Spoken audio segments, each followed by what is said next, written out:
1. The stage is set. The echoes of the past rumble through the present. A name, once a symbol of disruption, now lingers in the air like a storm on the horizon. Some call it destiny, others call it chaos. But one thing is clear, this is no ordinary comeback.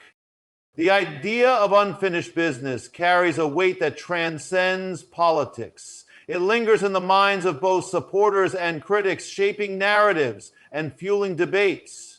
When a figure departs the stage, whether by choice, force, or circumstance, the legacy left behind becomes a battlefield of interpretation. Some see it as a chapter closed, while others recognize an open loop waiting to be completed. Unfinished business is a powerful force. It has driven historical figures to return after exile, after loss, after defeat. It is not just about power.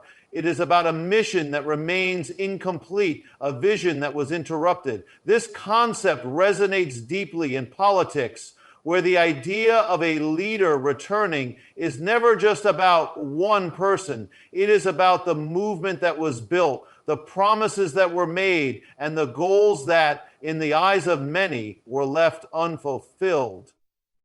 The nature of political power is cyclical. Leaders rise, fall, and often attempt to rise again. Some succeed, others fade into the background, but the ones who return do so with a sharpened sense of purpose. There is an urgency, a need to prove something, not just to the world, but to themselves.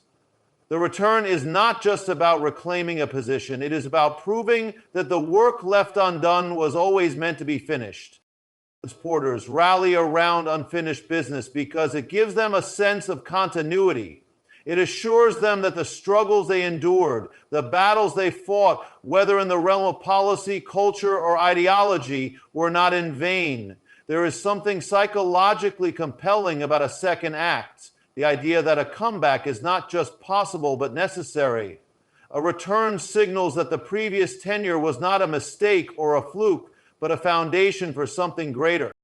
For critics, unfinished business is equally powerful, but in the opposite direction. It represents the possibility of old wounds reopening, of conflicts reigniting, of a return to what they fought to move past. It stirs a different kind of urgency, one based on the need to prevent what they see as a dangerous repeat of history.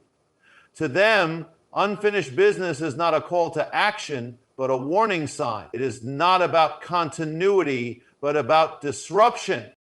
The idea of returning to complete unfinished business also plays into a deeper cultural and psychological narrative.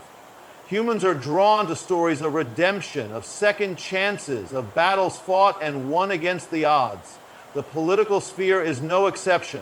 Whether viewed as a hero or a disruptor, a returning figure carries with them the weight of history, the lessons of past successes and failures, and the raw energy of a movement that refuses to fade.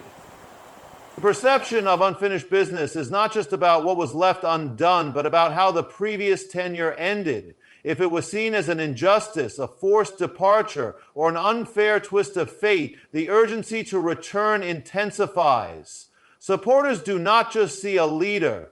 They see a symbol of defiance against the forces they believe disrupted the natural order. In their eyes, the return is not just desired, it is necessary to restore what they consider lost. At the same time, unfinished business is not just about the past, it is about the future that was envisioned but never realized. The policies that never made it through, the promises that were stalled, the transformations that were cut short. These become the rallying points. They create a blueprint for a return that feels less like a repeat and more like a continuation. It is not just about nostalgia. It is about a forward momentum that was, in their view, unfairly halted. The nature of unfinished business is also strategic. It creates a compelling message, one that is easy to communicate and hard to ignore. It fuels speeches, campaigns, and media narratives. It turns elections into more than just a political contest. It turns them into a fight for resolution, a chance to finish what was started. It strengthens loyalty among supporters, creating a sense of investment not just in a person, but in an outcome. For those watching from the outside, the question is whether unfinished business is truly about governance or about something deeper. Is it about policies and leadership, or is it about identity, belonging, and the emotional pull of a story left incomplete?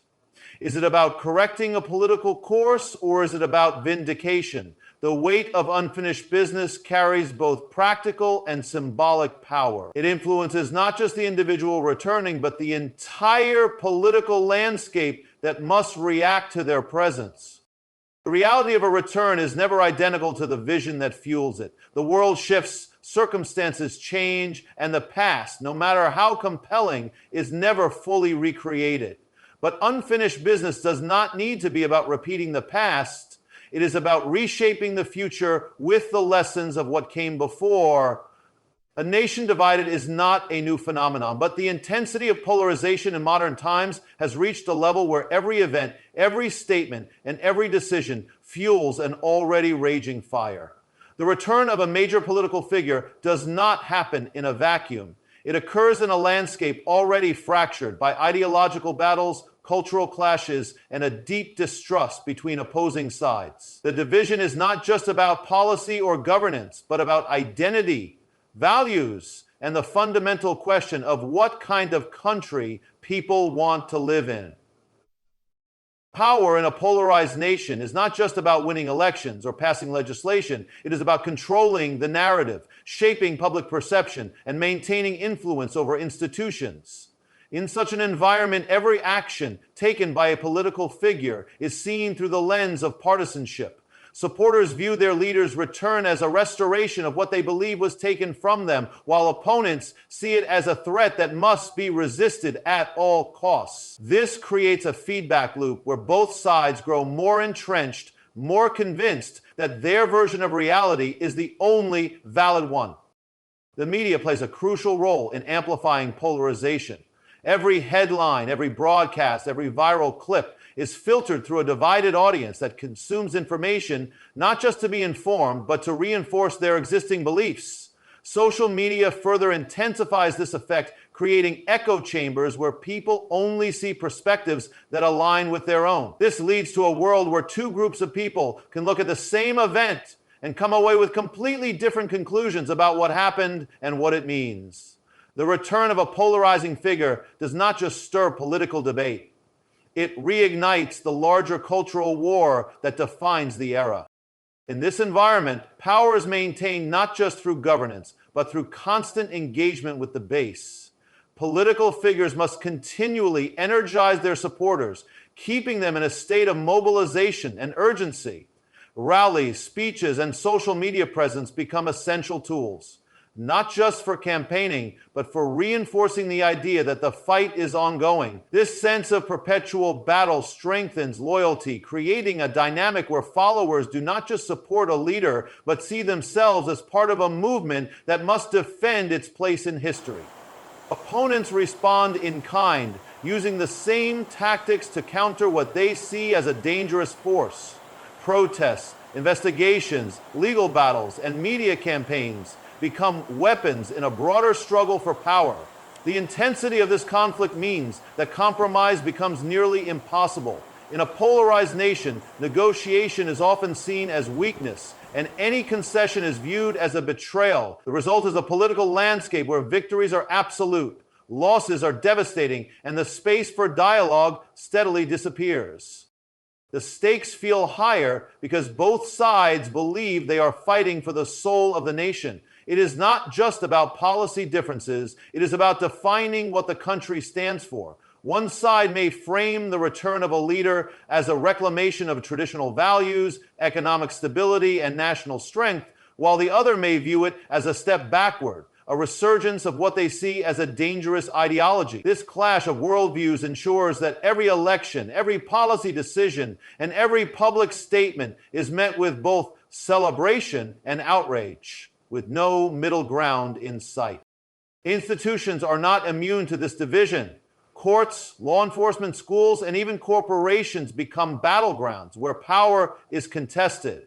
Every decision made by a government agency or a major institution is scrutinized through a partisan lens, leading to accusations of bias, corruption, or manipulation. Trust in institutions erodes as people come to believe that the system itself is rigged against them. This fuels a sense of grievance, making political figures more than just leaders.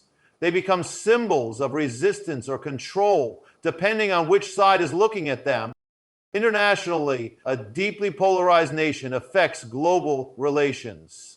Allies and adversaries alike watch closely, trying to determine whether they are dealing with a stable government or one in constant internal turmoil. Foreign policy becomes inconsistent, shifting dramatically depending on who is in power, making long-term strategic planning difficult. The perception of strength or weakness on the world stage is tied not just to military or economic power, but to the level of unity or division within the country itself.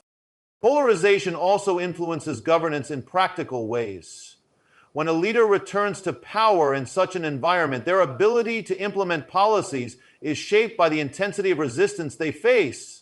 Legislative battles become fiercer, judicial decisions become more politically charged, and the bureaucratic machinery of government slows as officials align themselves with different factions. The effectiveness of leadership is not just determined by skill or vision, but by the ability to navigate a system that is increasingly defined by gridlock and conflict. Public sentiment remains volatile in such a climate. The same intensity that fuels loyalty among supporters also ensures that opposition remains equally passionate. Elections are no longer just contests of ideas, but battles for dominance, with each side convinced that the future of the country depends on the outcome. The consequences of victory and defeat feel existential, making every political move an event of massive significance. This is the reality of power in a divided nation. The battle for power is not just fought in elections or through legislation. It is waged in the arena of media and narrative control. In the modern political landscape, perception often holds more weight than reality, and those who control the narrative shape public opinion, influence institutions, and define the legacy of leaders. The return of a major political figure is never just a political event. It is a media spectacle, a clash of competing stories, and a fight for dominance in the public consciousness.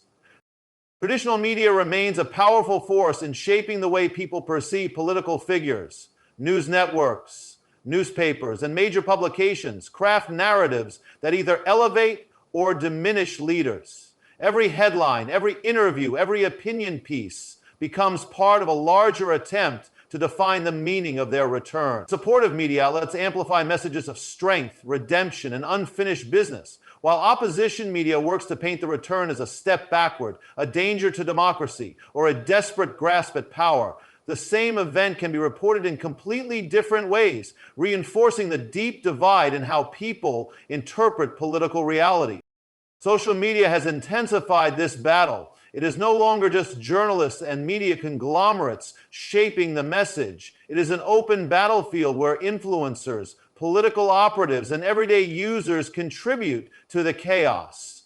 Platforms like Twitter, Facebook, YouTube, and TikTok have become weapons of narrative warfare, where viral clips, trending hashtags, and targeted campaigns shape the conversation in real time. The ability to bypass traditional media and speak directly to supporters has changed the dynamics of power, allowing political figures to build their own media ecosystems that are loyal, engaged, and willing to defend them against any attack. Control of the narrative means controlling the interpretation of events. Every scandal, every policy decision, every speech becomes a test of influence. Supporters work to reframe negative stories, spitting them into proof of strength, resilience, or media bias. Opponents work just as hard to ensure that every controversy sticks, that every misstep is magnified, and that the figure in question is defined by their failures rather than their successes. This constant battle for control creates an environment where objective truth becomes secondary to emotional resonance. It is not just about what happened, it is about how people feel about what happened. The rise of alternative media has further complicated the landscape. Podcasts, independent news sites, and streaming platforms provide an alternative to mainstream coverage, giving political figures direct access to audiences without traditional gatekeepers. This has led to a fragmentation of public discourse where different groups consume completely different versions of reality. One person's trusted source is another person's propaganda machine, and the ability to unify public opinion has become nearly impossible. Political figures thrive in this environment by feeding their base the narratives they want to hear while discrediting any opposition as fake news, corruption, or political persecution. Media coverage also dictates how international audiences perceive a returning leader. Foreign governments, investors, and global institutions rely on media reports to assess stability, predict policy shifts, and determine whether a nation is moving towards strength or crisis. The way a leader is portrayed on the world stage impacts trade deals, diplomatic relationships, and military strategy. A controlled, disciplined narrative can project power and confidence, while a chaotic, reactive media presence can create uncertainty and instability. Narrative control is not just about pushing a message, it is about silencing opposition. Deplatforming, censorship, and algorithm manipulation have become tools in the information war. Voices that challenge dominant narratives are often suppressed, labeled as misinformation, or banned from major platforms. At the same time, those who benefit from these tactics argue that they are necessary to protect democracy, truth, and social order. The question of who gets to decide what information is valid and who should have a platform has become one of the most contentious issues in modern politics. The media's role in shaping the perception of political figures also extends beyond news coverage. Late-night shows, Hollywood productions, and pop culture narratives play a crucial role in reinforcing or dismantling political images. Satire, comedy, and entertainment are often just as influential as serious journalism in shaping public opinion. A well-timed joke, a viral meme, or a scripted portrayal in a popular show can do more to define a leader than any policy speech ever could. Political figures who understand this dynamic use it to their advantage, embracing the spectacle, leaning into cultural trends, and positioning themselves as both a political and cultural force. The constant cycle of media coverage ensures that there is never a moment of rest. Every day brings a new controversy, a new angle, a new battle for control. Political figures must navigate this landscape with precision, knowing that a single misstep can dominate the news cycle and shift public perception overnight. Supporters and opponents remain in a constant state of vigilance, ready to seize on any opportunity to push their version of the story. The ability to control the narrative is not just an advantage, it is a necessity for survival in the modern political arena. The return of a major political figure is never just a domestic issue. It sends shockwaves across the international stage, forcing allies and adversaries to recalibrate their strategies, reassess their positions, and prepare for the potential shift in power dynamics. Global politics is built on relationships, agreements, and long-term strategic interests, and the reemergence of a leader with a known history creates both opportunities and risks for nations around the world. Allied nations closely monitor political shifts, as changes in leadership can alter diplomatic relationships, trade agreements, and military alliances. Governments that benefited from the previous administration's policies may welcome a return, seeing it as a chance to restore favorable terms, strengthen partnerships, and continue shared initiatives.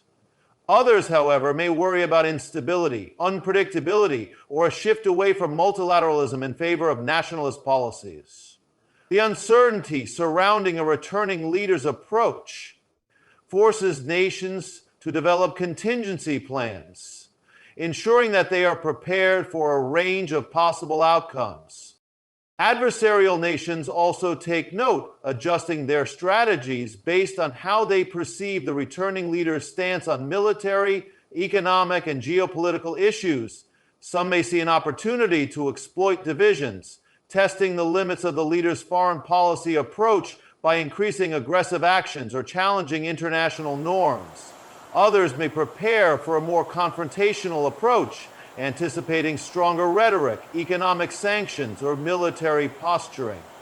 The balance of power is delicate, and any significant shift in leadership has the potential to reshape global conflicts, economic strategies, and diplomatic efforts. Trade relationships are among the first to feel the impact of a returning political figure. Economic policies, tariffs, and trade agreements often change with leadership transitions, affecting industries, global supply chains, and financial markets.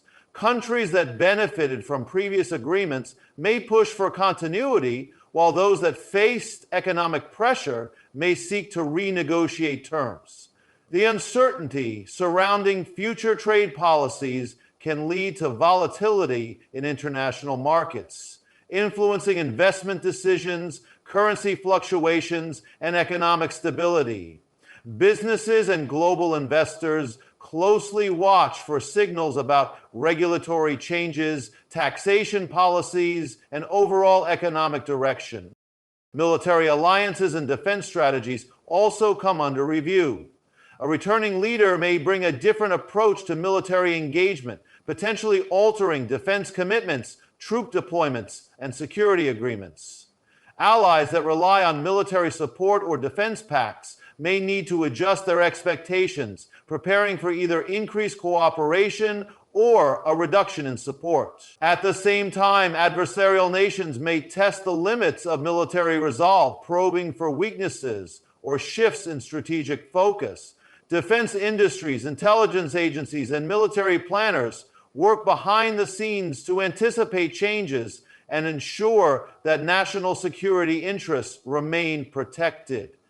And international organizations and diplomatic institutions must also adapt to the new reality. Global summits, United Nations meetings, and regional alliances take on new dynamics when a leader with a strong or controversial history returns to the world stage. The approach to climate agreements, humanitarian aid, and international law enforcement may shift, requiring other nations to adjust their policies and diplomatic efforts accordingly. Some countries may see an opportunity to push forward new initiatives, while others may brace for resistance against global governance efforts. Public perception on the global stage plays a significant role in shaping international relations. A returning leader's reputation, past decisions, and diplomatic style influence how they are received by both foreign governments and international media. Some leaders are welcomed with open arms, seen as stabilizing forces or strong allies. Others face skepticism, opposition, or outright hostility, especially if their previous tenure was marked by controversial decisions, isolationist policies, or strained relationships with key global players. Diplomatic engagements, state visits, and high-profile meetings become critical in reestablishing trust, signaling priorities, and demonstrating a commitment to global cooperation or self-interest. Foreign policy is often shaped by ideological alignments, and a returning leader's stance on authoritarianism, democracy, and human rights can influence how they engage with different regimes. Some governments may welcome a more transactional, interest-based approach, while others may push back against policies that challenge their internal affairs. The question of whether to prioritize national interests over global responsibilities becomes a central issue, affecting decisions on sanctions, military interventions, and diplomatic negotiations. The role of global media in shaping international reactions cannot be ignored. News coverage, editorial opinions, and think tank analyses influence how the world perceives a leader's return. International journalists scrutinize every statement, policy decision, and diplomatic move, shaping narratives that either support or challenge the leader's global standing. Negative portrayals can damage foreign relations, while favorable coverage can strengthen alliances and create opportunities for negotiation. The way a leader is framed in international discourse affects not only diplomatic engagements, but also how businesses, investors, and global institutions interact with the nation under their leadership. Geopolitical rivals may take advantage of internal divisions within a returning leader's country, using media influence, cyber tactics, or diplomatic pressure to exploit fractures and weaken international standing. Information warfare, disinformation campaigns, and strategic alliances all become tools in the larger global contest for influence. Countries with competing interests may attempt to shape public opinion, lobby foreign governments, or use economic leverage to counterbalance a returning leader's policies. The complexity of international relations means that no political comeback happens in isolation. Every move has ripple effects that extend far beyond national borders. Thanks for watching.